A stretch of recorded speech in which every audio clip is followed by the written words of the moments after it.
notre devoir, fidèles téléspectateurs, bienvenue à cette session d'information sur les antennes de Kasson Télévision. Rendons-nous au Kasson oriental où le chef de l'État, Félix Antoine Tshisekedi Tshilombo, a effectué une descente sur terrain au site de la Régie des eaux de manière à palper du doigt de l'évolution et du déroulement de travaux de construction de châteaux d'eau qui alimenteront toute cette partie du pays. Une visite guidée par Deo Sunzu, l'ingénieur civil et l'hydraulicien servomoteur du projet Prise, qui en outre rassure aux premiers citoyens de la République que la fin de ces travaux sont prévus d'ici décembre de l'année en cours. De précision, c'est dans cet élément.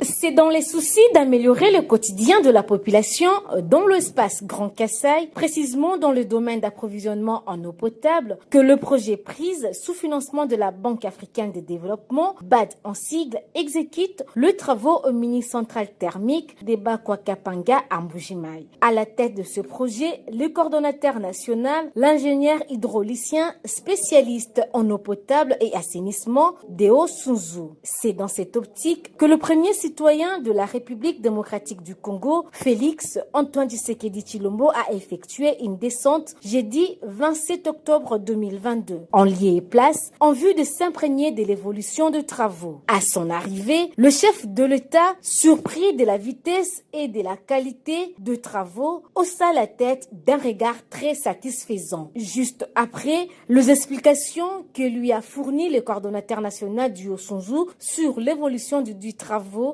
Deo Sunzu, coordonnateur national du projet Prise, servomoteur, s'est livré à la presse. Nous projetons suivant le chronogramme, suivant le planning d'exécution des travaux.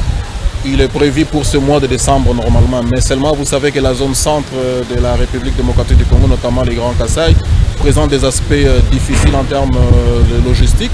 Actuellement, pour mettre ce que vous avez vu ici en fonctionnement, puisque le reste, pour ce qui est de l'exécution, avait déjà été mis en œuvre, notamment les essais de pression, les essais de désinfection, les prélèvements des échantillons, tout avait déjà été fait.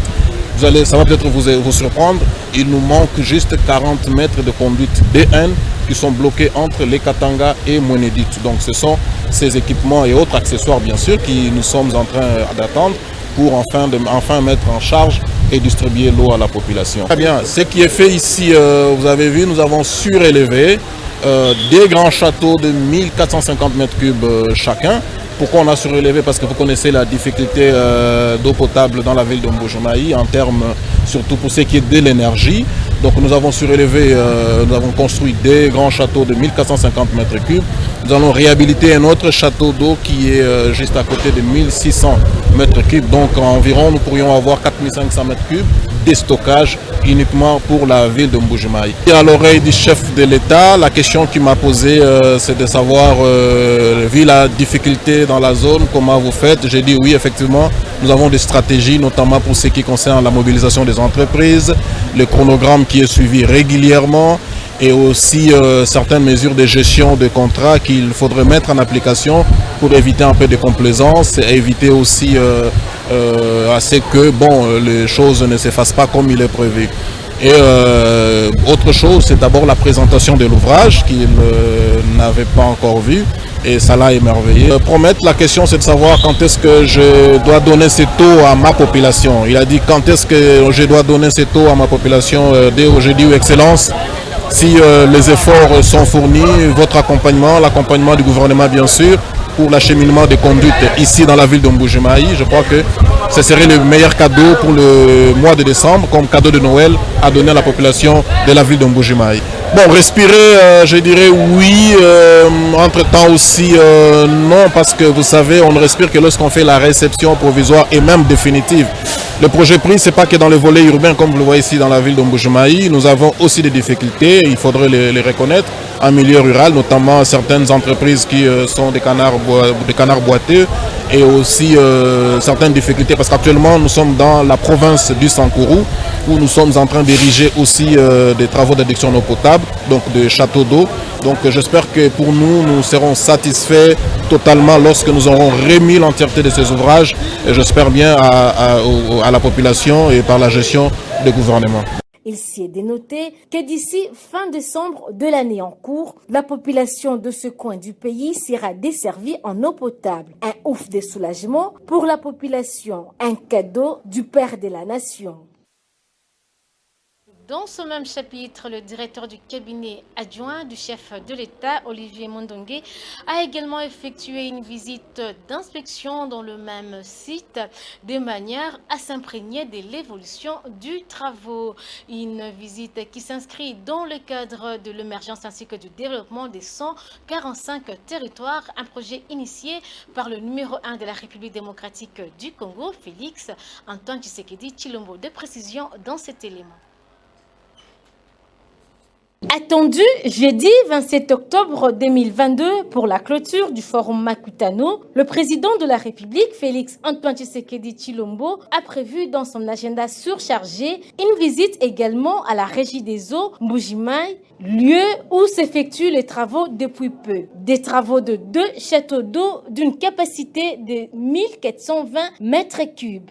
Et un troisième qui existe déjà, mais par contre connaîtra une touche particulière sur la coordination du servomoteur, l'ingénieur civil hydraulicien spécialiste en eau potable et assainissement Deo Sunzu. C'est dans cet ordre d'idées que le directeur du cabinet adjoint du chef de l'État, Olivier Mondongué, est venu en précurseur mardi 25 octobre dans la soirée de manière à s'imprégner de l'évolution des travaux qui évoluent correctement à 70% grâce au sérieux et l'honnêteté du coordonnateur national. Pour sa part, le directeur provincial de la Régie des eaux, Kasaï Oriental, n'a pas manqué de livrer ses impressions à la presse. Déjà, c'est un satisfait qu'on ait pensé à cette ville, parce que si je vous parle de la source où nous prenons cette eau, c'est 4 mètres cubes par seconde, ce qui donne 14 400 mètres cubes par heure, et 345 000 mètres cubes par jour. Or, les besoins de 3 500 000 habitants de Mbuji-Mayi, c'est 175 000 mètres cubes jour, avec un besoin de 50 litres par jour par habitant. Donc, nous avons là un site qui est capable d'arroser au-delà des besoins de la ville, et nous souffrions de la vétusté du matériel, des équipements, des stockages. Maintenant, là, avec ce projet, nous sommes en train de doubler notre capacité de stockage.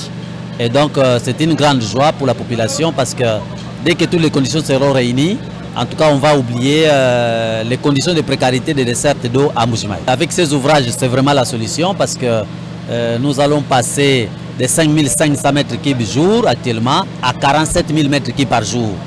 Et nous allons passer d'une capacité de stockage de 3 800 mètres cubes à 8 200 mètres cubes de stockage. Et tout sera surélevé, donc il nous suffira de mettre de l'eau dans ces châteaux d'eau et la recette sera gravitaire. Dans cette même lancée, Deo Sunzu, l'ingénieur civil hydraulicien et spécialiste en eau potable et assainissement, salue cette visite du Durkaba du chef de l'État en précurseur. Mais moi-même aussi présentement, je sais que j'étais ici il n'y a pas très longtemps, mais je suis très surpris de la pression d'abord que nous mettons auprès des entrepreneurs. Et vous savez, notamment lorsque le chronogramme d'exécution des travaux est suivi à la lettre et vous faites un sous-chronogramme d'exécution des travaux, vous anticipez sur les éventuels problèmes qui peuvent bien intervenir dans les blocages soit de votre chronogramme et aussi si vous avez des dispositions ou des disponibilités en termes de fonds, parce qu'il faut dire que ces travaux sont financés par la Banque africaine de développement qui, du point de vue décaissement, voudrait augmenter le taux de décaissement pour ce qui est de tout le projet sous son financement. Donc je pense qu'en réunissant tout cela, vous voyez qu'on est en train d'avancer. Et aussi, il ne faut pas oublier que la population actuellement de la ville de Mbuji-Mayi a trop attendu.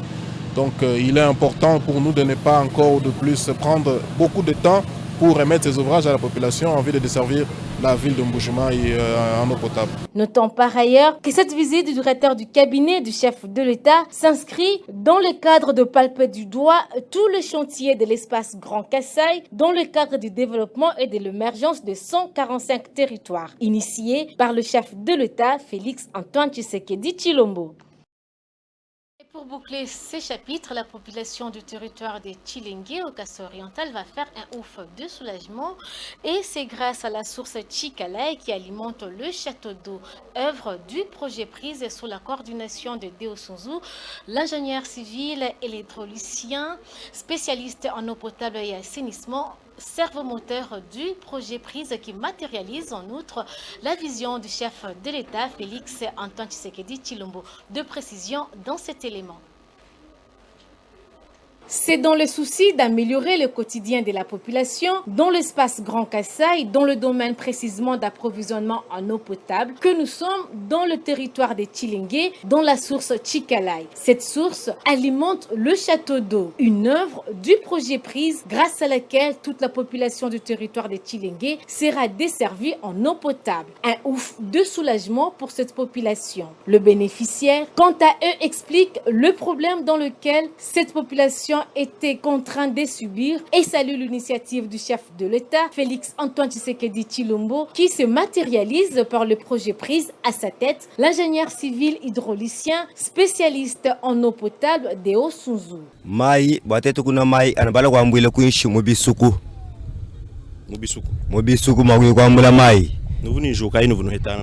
Jiu ya kutangilanga na kutanga mputa kwenze bilumbu mvite bibandambelo bashibana kuntweko kujibaka chibamuka ibene mu civil tukenga bikola bwa mai munemo muchilengi tyo tukambula mai kumpokolo kuinshe mai mikala mabika imela mangato pinge hacho chechi tutusanga ni mfumo wetu alitunga Felix Antoine Tshisekedi Tshilombo tumotwa nyama kumikolo twamba ni byo byazali byanongo bikala bitunguluka tetu boko abuturuma kumwekshebo bo bantu bwa tutuna mai mabol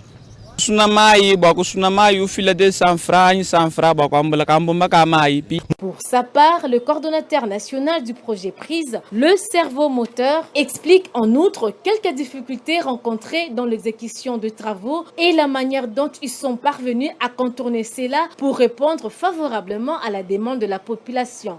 D'abord, je voudrais vous expliquer que dans les cadres du projet prise, notamment un projet qui est logé au ministère du Développement rural, il est prévu à ce que nous puissions construire les addictions en eau potable pour des agglomérations qui vont de 10, 20 000, 30 000 habitants moyenne. Ici à Tchilengue où nous nous trouvons présentement, il a été prévu que nous puissions construire un château d'eau, je crois que vous avez visité, d'une capacité de 200 mètres cubes et qui devrait desservir, sur le calcul bien sûr, une population de 23 à 30 000, mais ça pourra aller aussi au-delà. Donc il s'est fait que par le forage qui ont été faits, nous avions estimé que les débits de forage que nous avions essayé de capter après les essais de débit, la quantité était faible ou le débit était faible. Nous avions carrément essayé de réorganiser les choses en venant capter cette source sur laquelle nous nous trouvons, qui a un débit de plus de entre 15 et 18 mètres cubes. Mais lorsque nous avons fait les essais, en période même d'étiage, on a estimé que ces débits ici étaient de 20 mètres cubes par rapport à ce que c'est comme ça que nous nous sommes dit, on va aménager cette source et de ce fait, on va capter. Donc la source, on l'amène dans un local technique où on va injecter du chlore et redistribuer cette eau à la population. Voilà un peu l'objet de notre visite sur ce site ici. Évidemment, parce que à l'époque, du fait que l'un des objectifs du projet prise, c'est de réduire les maladies d'origine hydrique. Donc à l'époque, la population prenait cette eau sans pour l'avoir autant traitée au préalable. C'était l'un des origines des maladies. Et aujourd'hui, le projet prise, bien sûr, capte cette eau, vous allez visiter, on l'amène dans un local technique où on injecte du chlore pour traiter cette eau et on remplit les réservoirs, donc les châteaux d'eau que vous avez vu de 200 mètres cubes et on redistribue à la population. Et je dois préciser ici une des particularités ici à Tchilengue, il y a environ 27, donc si on parle 27 bornes ou 28 bornes fontaines, il y a des branchements particuliers aussi qui sont prévus pour distribuer à la population, donner de l'eau à la population de Tchilengue ici.